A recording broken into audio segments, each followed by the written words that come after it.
Au début du 19e siècle, l'Ouest américain était encore un territoire mystérieux et sauvage.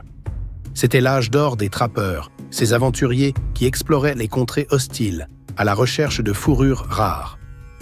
Parmi eux se trouvait un homme nommé Hugh Glass, un trappeur endurci à qui la vie allait réserver une épreuve inimaginable.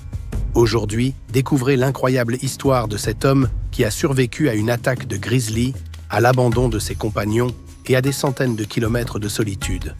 C'est l'histoire de la survie de Hugh Glass. Hugh Glass, né en Pennsylvanie en 1783, n'était pas un homme ordinaire.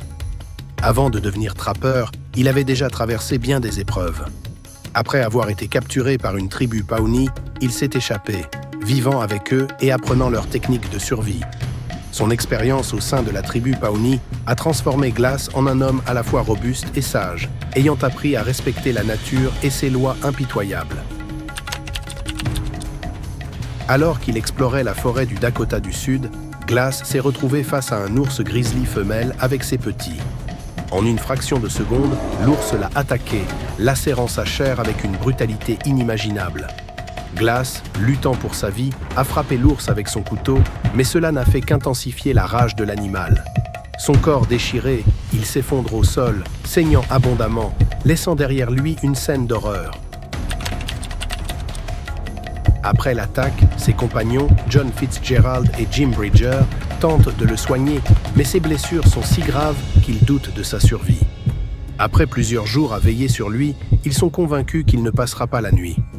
Ils prennent alors une décision difficile. Ils lui prennent son fusil et ses provisions et l'abandonnent, laissant Glass seul dans un état critique. Contre toute attente, Hugh Glass refuse de se laisser mourir. Malgré sa jambe cassée et ses blessures infectées, il se force à ramper vers Fort Kiowa, situé à plusieurs centaines de kilomètres. Chaque mouvement lui coûte une douleur insoutenable, mais il se bat, poussé par une volonté de vivre et une détermination vengeresse. Les semaines se transforment en mois et Glass survit en se nourrissant de racines, de serpents et de tout ce qu'il peut trouver. Mais les plus grands dangers ne viennent pas de la faim. La nature sauvage est impitoyable.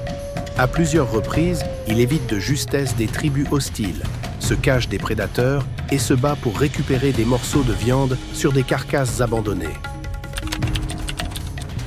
La rage de Glass contre Fitzgerald et Bridger grandit chaque jour.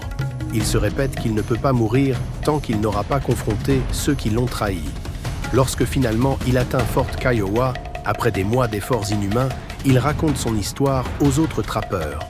Son corps est couvert de cicatrices, ses yeux remplis de colère et une seule idée en tête, retrouver les hommes qui l'ont abandonné.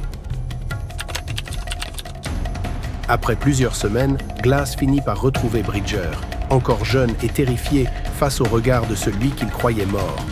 Touché par la jeunesse et la crainte de Bridger, Glass choisit de le pardonner, comprenant que sa survie a plus de valeur que la vengeance. Il retrouve enfin Fitzgerald, devenu soldat, mais renonce aussi à le tuer, réalisant que la haine n'apportera pas la paix qu'il cherche. L'histoire de Hugh Glass est celle d'un homme qui a repoussé les limites de l'endurance humaine. Dans son périple, il a découvert que le pardon peut être la plus grande victoire, même après des épreuves inimaginables. Sa survie reste un témoignage de courage et de résilience, inspirant ceux qui, eux aussi, affrontent les pires adversaires.